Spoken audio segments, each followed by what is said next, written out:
Assalamualaikum warahmatullahi wabarakatuh. Nah, ketemu lagi di materi matematika peminatan.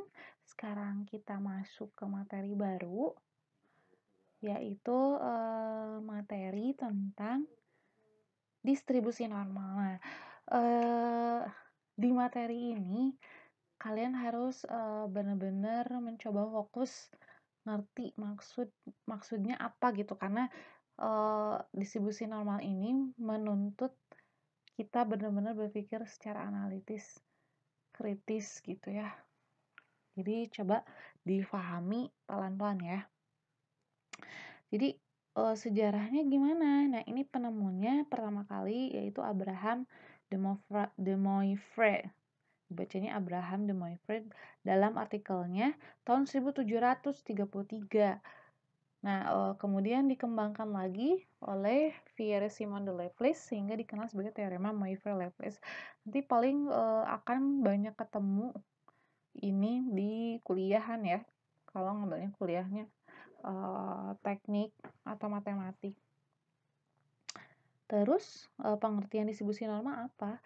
Jadi distribusi normal itu juga disebut distribusi Gauss adalah distribusi probabilitas yang paling banyak digunakan dalam berbagai analisis statistik. Jadi kalau misalnya apa-apa yang menjadi kesimpulan dalam sebuah penelitian, jadi kalau misalnya terjadi sesuatu, kalau misalnya kesimpulan itu ingin dipercaya oleh orang banyak, tapi kesimpulannya tuh nggak asal-asalan, nah itu tuh harus dihitung dengan menggunakan statistik. Misal, kalau misalnya di perusahaan, si perusahaan itu pengen menyimpulkan, oh penjualan sekarang bagus, lebih bagus dari tahun sebelumnya. Nah itu tuh nggak bisa asal-asalan dengan hanya membaca saja secara langsung gitu, membaca data saja gitu. Tapi harus dilakukan dengan cara statistik, baru kesimpulannya benar-benar dipercaya gitu oleh orang lain gitu. Jadi bisa dibuktikan secara empiris gitu. Terus kesimpulan-kesimpulan lainnya misal data penduduk benar-benar melonjak atau misalnya kematian penduduk meningkat. Nah, itu harus diperhitungkan dengan cara statistik. Nah, distribusi normal itu menjadi salah satu dari bagian dari statistik yang paling sering digunakan gitu. Distribusi normal baku adalah distribusi normal yang memiliki rata-rata 0 dan simpangan baku 1. Nah, rata-rata sama simpangan baku dia sering dibahas di materi statistik sebelumnya ya, di matematika wajib. Sekarang kita ke aplikasinya. Distribusi ini juga dijuluki sebagai kurva lonceng karena grafiknya mirip dengan bentuk lonceng. Nah, ini grafiknya mirip dengan bentuk lonceng gitu yang sering ada, atau misalnya kalian bisa ngelihatnya juga sebagai gunung yang simetris seperti Gunung Tampomas ya kalau di Sumedang ya, bentuknya seperti itu.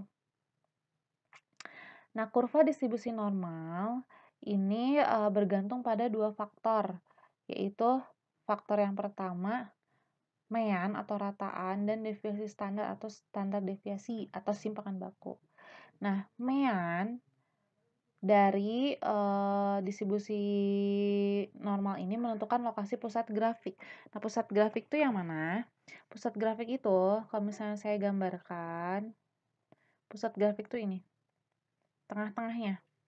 Ini mean, gitu. Dan deviasi standar menentukan tinggi dan lebar grafik. Jadi, deviasi standar itu dia tuh jarak. Nah, ini deviasi standar. Lambang deviasi standar tuh sigma, kalau mean mu. Jadi deviasi standar tuh jarak terhadap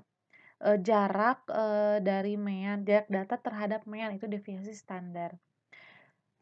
Nah, ketika standar deviasi besar, kurva pendek dan lebar. Ketika standar deviasi kecil, kurva kecil dan sempit.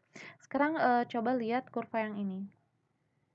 Ada dua kurva ya. Ini yang pertama, kurva 1 yang agak landai, kurva 2 yang agak lebih tinggi.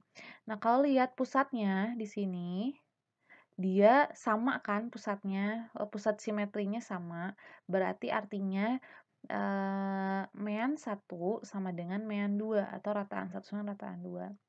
Nah, tapi kalau dilihat dari ketinggian kurva 2 itu lebih lebar ya. Kurva 2 lebih lebar. Kurva kita sepakati dulu, kurva 1 yang landai, kurva 2 yang tinggi ya. Nah, berarti yang lebih lebar itu kan kurva 1, kurva yang kedua lebih nggak terlalu lebar, tapi malah meninggi gitu ya.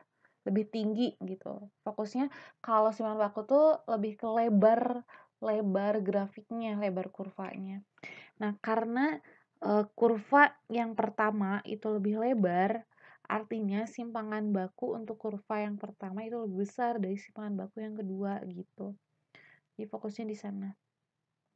Kalau lihat yang kedua, yang ini, simetri, kalau lihat ininya ya, bentuknya sama. Tapi pusat simetrinya berbeda. Berarti ini μ1, yang ini μ2. Nah, gitu. Kalau misalnya ini sumbu X, yang mendatar X, nah, posisi μ1 itu di sebelah kiri μ2, sehingga kita sebut μ1 kurang dari μ2, atau rataan 1 kurang dari rataan 2. Nah, karena lebar dari si grafik ini sama, berarti kita sebut sigma 1 sama dengan sigma 2, atau simpangan baku 1 sama dengan simpangan baku 2, atau standar deviasi 1 sama standar deviasi 2 gitu.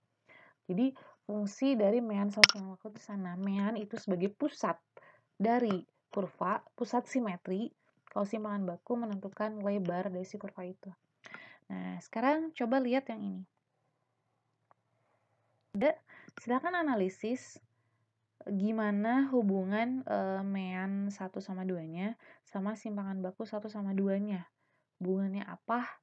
Silahkan tulis jawabannya di kolom komentar ya, untuk ngecek kehadiran kalian. Maksudnya apa hubungannya ya? Oke, terus.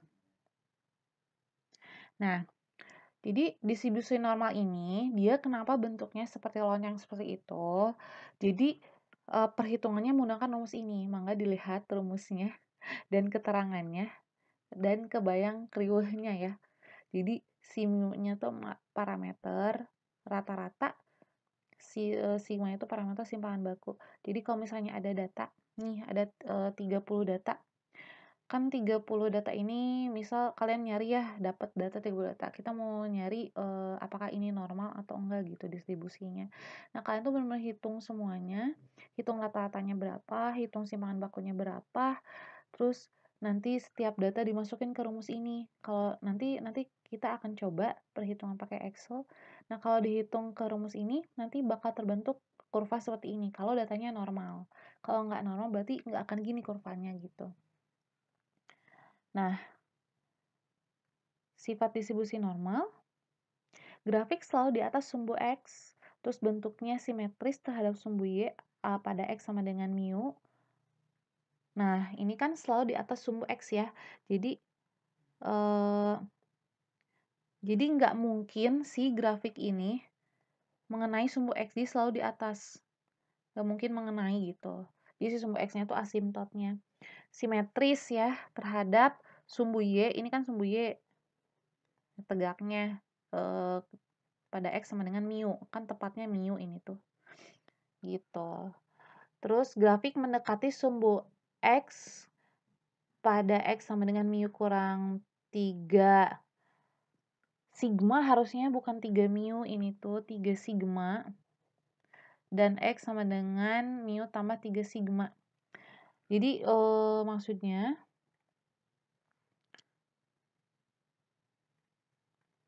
nah seperti ini.